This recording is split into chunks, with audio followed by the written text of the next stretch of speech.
Paracha de cette semaine, on commence déjà les Makot. C'est déjà, on voit la lumière. Et Akadosh Baruch Hu, il s'exprime avec 4 langages. Quand il va libérer les Juifs, Vehotzeti, Vehitzalti, Vegaalti, Velakachti. Alors, il y a une explication qui est apportée par le Rabbi que dans la vie, quand on a affaire avec le Yetzer Hara, il y a la première étape, c'est Vehotzeti. Vehotzeti, c'est Surmera. Quitte le mal. Ne pas faire. Après, il y a Vehitzalti. Vaase Tov. Hitzalti vient du mot tsel. Il y a un passage qui dit Vasim dvarai beficha uvetzel yadi kisiticha. Les mitzvot qui couvrent, qui protègent la personne. Après, il y a Vegaalti. Vegaalti, c'est la suite du passage Bakesh, Shalom, Verotfeu. Demande le Shalom et court après le Shalom. Vegaalti, quand est-ce un juif, il se sent vraiment libre, c'est à travers l'étude de la Torah. Et après, il dit Velakachti. Velakachti etrem li le'am. Je vais être votre. Vous allez devenir mon peuple. Et il dit li. En général, quand on dit le mot li, enozaz olam, c'est très très profond. Ça ne peut jamais bouger. Et ça, c'est quand on étudie la partie cachée de la Torah. Alors, la paracha de cette semaine, elle nous donne vraiment les 4 étapes qu'il faut avoir dans la vie. Je voudrais partager avec vous une histoire émouvante qui est arrivée, puisqu'on est en pleine guerre, une histoire qui est arrivée le 13 Tevet, les soldats en pleine guerre, et Malkiel Ben Yosef, il décide de prendre quelques minutes pour faire mincha. Malkiel, il a l'âge de 35 ans, il habite à Otniel, dans le sud de Har Hebron, un papa de 6 enfants, et le Shabbat de Simchat Torah, il a été mobilisé pour aller à Milouim. Et voilà ce qu'il raconte. Que voilà, il est avec l'armée, ils sont en train de faire un travail incroyable. Et voilà, ils rentrent dans un camp qui s'appelle El Bourej. Et ils sont rentrés déjà depuis le matin. Et ils regardent et cette groupe d'armée, elle s'arrête. Et ils regardent au ciel et ils voient que, waouh, bientôt c'est le coucher de soleil. Il dit, c'est ma dernière chance pour faire mincha. Selon l'halakha, il est acquitté parce qu'il est en train de faire un travail important pour protéger Am Israël. Il est parti du côté, il s'est mis à côté d'un arbre, il a dirigé son visage vers Yerushalayim, il a commencé la Hamida, mais il a prié avec des yeux ouverts. Il a dit, s'il y a un message que maintenant l'armée doit avancer, il va avancer en disant la prière de la Hamida. Et voilà qu'il commence la prière.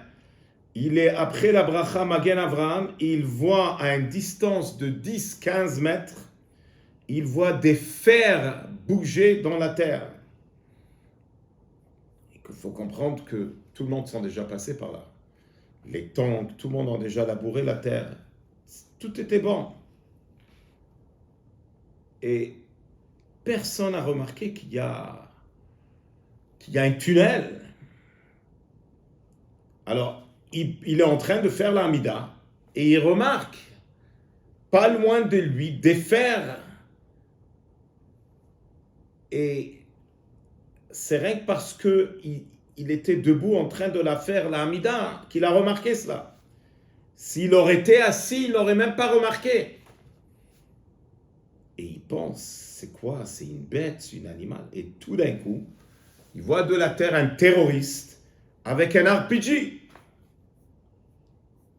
Et le terroriste, il planifie pour envoyer ça vers un tank ou vers un bâtiment qui est rempli de soldats, ou vers les soldats qui étaient juste pas loin, ils étaient assis. À ce moment-là, il a poussé un cri, il a commencé à tirer vers le terroriste. Les amis, ils ont compris, qui étaient assis à côté, ils ont compris ce qui se passe. Et ils ont commencé à tirer, et le terroriste qu'il a entendu son cri, il se retourne vers eux, mais ils étaient plus rapides, ils l'ont tué. Et après, bien sûr, que le Mefaked, il a jeté une grenade pour s'assurer que dans le tunnel, il n'y a pas d'autres terroristes. Maintenant, il dit que dans notre groupe, les soldats, il y a religieux, il n'y a pas non religieux. Tout le monde était ému de cette histoire. Il y avait des soldats qui voulaient aussi prier Mincha, même que selon la halakha, ils sont acquittés, puisqu'ils sont en plein opération militaire. Mais cette histoire, elle a réveillé un sentiment que même ceux qui n'ont pas l'habitude de prier, quand il y a des moments où on se repose, de faire la prière. Voilà une petite histoire émouvante dans tout ce balagan que nous passons et qu'on entend. Et c'est tellement douloureux d'entendre les soldats qui tombent. Mais voilà une histoire, une toute petite histoire. Et ça montre mamage comme quand les Juifs ils étaient en Égypte. Moshe Rabbeinu, il vient pour les libérer, il lui demande-lui c'est quoi son nom. Je demande, mais c'est quoi cette question? Demande-lui c'est quoi son nom. C'est connu qu'Hachem, il a des différents noms, c'est des noms très saints. Il y a le nom Yudke Vavke qui représente la miséricorde, il y a le nom Elohim qui est la rigueur, il y a le nom Tsevakot qui est quand il fait la guerre avec les Rechaïm, il y a le nom Shin Dalet Yud, il y a le nom Aleph Dalet Nun Yud, il y a différents noms. Alors quelle était leur question? Le Rabbi il explique que leur question, elle était, oui, Hachem il est prêt à nous libérer, mais où il était jusqu'à présent? Il y a des milliers d'enfants qui ont été égorgés. Donc, Machemo, c'est quoi ce nom? Qu'est-ce que ça représente, cette conduite? Et Hachem, il a répondu que son nom, c'est Ek, et Aleph, He, Yud, He, qui veut dire Ek, ça veut dire je suis là. En d'autres mots, tu ne comprends pas. Ce n'est pas des choses que tu peux comprendre, mais que tu saches. Hachem, il répond, je suis là. Je sens votre douleur, je suis là avec vous. Et c'est ça, le secret de la demande des Juifs. Demande, quel est ton nom? Quel est son nom? Quand on voit Yosef Hatzadi, qu'est-ce qu'il a traversé? Après, il a vu que c'était tout un plan divin. Il a dit ça à ses frères. C'est pas vous qui m'avez envoyé. Lo atem shartem, selon la Chassidoute. Heureusement que Yosef était descendu en Égypte parce qu'il a soulagé toutes les souffrances. Grâce à lui, on est arrivé à une situation incroyable qu'en Égypte, il n'y avait pas un cas de mariage mixte. Et pourtant, ils sont restés 210 ans. Tout ça, c'est Yosef qui a tracé la route. Yosef, pourtant, il y avait un autre exil. Les Juifs sont partis en exil. Ils sont restés à peine 70 ans. Il y a eu déjà énormément de mariages mixtes. Que quand ils sont montés pour construire le deuxième temple, Ezra Sofer, il leur a dit qu'il faut se séparer. C'était pas la même histoire, mais en Égypte, il y avait tout ça, c'est parce que Yosef, il a préparé la route. Donc Yosef a passé des souffrances, mais Yosef a guidé le peuple juif, comment il faut être fier d'être juif. Donc, il y a un plan divin que nous, on ne comprend pas, mais une chose, il faut savoir que Hachem est avec nous. Bezrat Hachem, il va protéger Chayalei Tzahal, les otages, les ptsuim, que tout le monde va Bezrat Hachem.